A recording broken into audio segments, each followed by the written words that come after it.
for the Bears versus the Jets. Well, the Bears are going to win this. They've got a fantastic defense. The Jets' defense is okay. The Bears' quarterback is in year 2 of his progress and really hitting his stride in this offense. And the Jets' quarterback is in year 1 with his offense and still up and down. So this is pretty obvious to most people.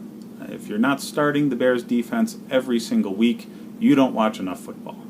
So that's a no-brainer. What I really want to talk about on the Bears' side is Tarik Cohen.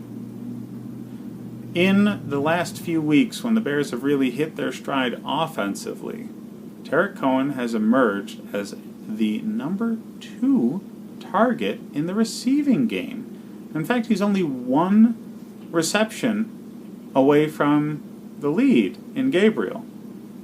Now, a lot of that's a function of a young quarterback. You know, everybody likes their safety blankets when they're first in the league. They're not taking a lot of chances downfield. And, you know, that's great for fantasy owners, especially in PPR leagues.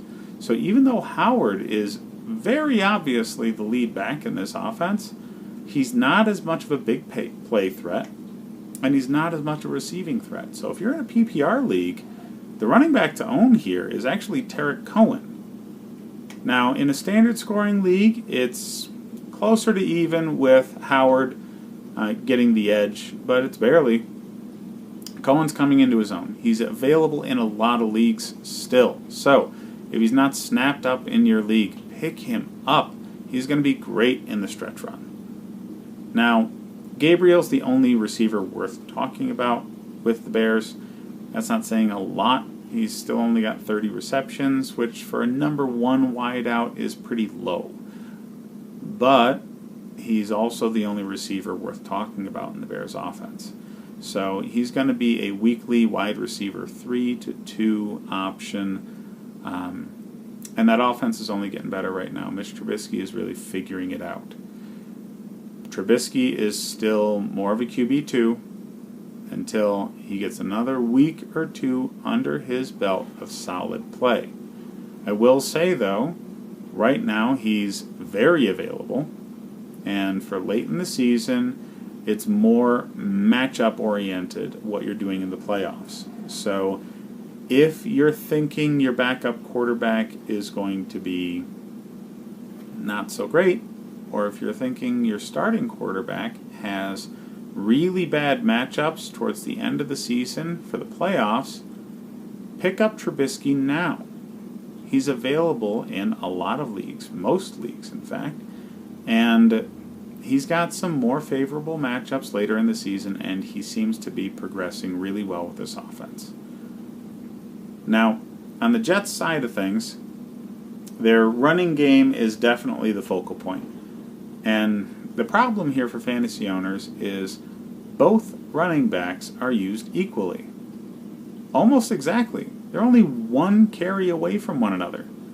So whereas Powell really doesn't have the top-end speed and the big play, game-breaking ability that Crowell does, it seems that their offense is very wisely making sure that they don't ride Crowell too much so he just gets hurt or gassed by the end of the year.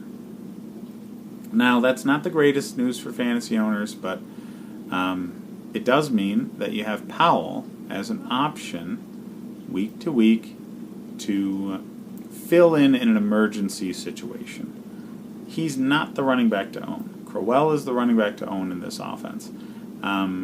But because of Powell's presence, Crowell is consistently going to be a flex play option at best. But if you're desperate, Powell's also a flex play option. Now, for the receiving threats, there's not really much to talk about. I mean, Darnold seems to be the real deal. He seems like he's going to be very good, but he's still a rookie. And his number 1 receiving threat has 22 catches. That's nothing. I mean, we were talking crap about Gabriel being low for a one, and he's got 30. So their receivers are something to stay away from as a general rule. If you need a receiver, though, this week, Robbie Anderson is extremely interesting. The Bears, I expect to have the lead most of the game. Robbie Anderson is the big play threat in this offense, and Darnold does have a big arm. And it wouldn't be strange for Robbie Anderson to at least get away on one really big play to make his game. So if you need wide receiver help, Robbie Anderson's a very good play. Gabriel is a consistent wide receiver 2 to 3. More in the 3 conversation, I should say. But yeah, the running backs are the real conversation here, and Chicago's defense.